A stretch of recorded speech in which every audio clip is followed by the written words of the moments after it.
लंबाई कद के बराबर हो, कब्र की चौड़ाई निस्फ कद के बराबर हो।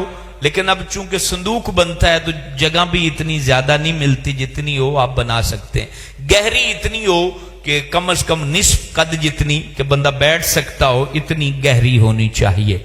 कब्र के अंदर पक्की ईंट नहीं लगानी चाहिए। कब्र के अंदर अगर पक्की ईंट लगाना मजबूरी हो कि भुरभुरी मिट्टी है तो उसके बाहर गारा लगा दे। अगर उसमें कुछ तबरुकात रखने हैं तो मैयत के चेहरे की तरफ छोटा सा ताक बना दिया जाए, जिसमें अदब के साथ वो औराक कोई भी आप जैसे सूरह यासीन लोग रख देते हैं, दरूद पाक रखते हैं, तो ताक बना के छोटा सा उसके अंदर रखा जाए, अदरवाइज ना रखा जाए। याद रखिए, मैयत की कब्र के अंदर चटाई वगैरह रखना इसराफ है। लोग चटाई बिछा देते हैं, कपड़ा बिछाते हैं, तो कब्र में इसकी कोई जरूरत नहीं है और ना ही रखना चाहिए। वो मट्टी की अमानत है और मट्टी के अंदर उस बंदे को हमने रख दिया है। उसका जिस्म रब ने बचाना है तो मनो मट्टी में भी आ जाएगा तो उसके जिस्म को कोई चीज नहीं खा सकती, और अगर नहीं बचाना तो फिर उसकी मशीयत पर है, उसके जिस्म को बाकी रखे या ना रखे। चटाई रखना या कोई भी चीज रखना मना है। बिला वजह मैयत को लकड़ी का संदूक देना भी मना है। अगर किसी नेक हस्ती को संदूक में रख के दफनाया जा रहा है तो उसका तरीकाकार भी ये है कि उसके अंदर मट्टी रखी जाए, उसके चार तरफ जो है मट्टी हो, मट्टी के अंदर उस मैयत को रखा जाए और फिर जो है उसका संदूक बंद कर दिया जाए।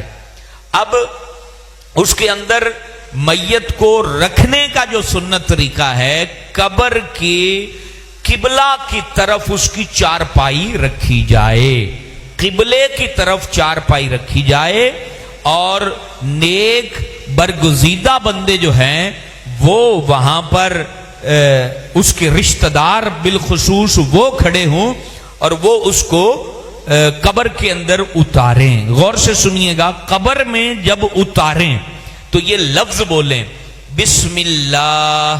क्या बोलें? बिस्मिल्लाह व अला मिल्लति रसूलिल्लाह, बिस्मिल्लाह व अला मिल्लति रसूलिल्लाह। अल्लाह के नाम से और तू हुजूर की मिल्लत पर है, उस पर तुझे हम सुपुर्द कर रहे हैं। अब ये पढ़ लीजिए, याद रहेगा तो फायदा हो जाएगा। बिस्मिल्लाहि व अला मिल्लति रसूलिल्लाह व अला मिल्लति रसूलिल्लाह।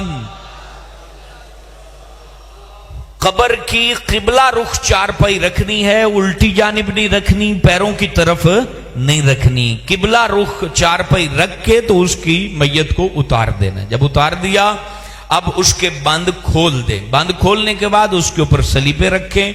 सलीबे रखने के बाद जो है आप मैयत के कब्र के ऊपर मट्टी डालेंगे तो उसका सुन्नत तरीका है कि एक मुट्ठी मिट्टी लें और उसके ऊपर डालें मिन्हा खलकनाकुम।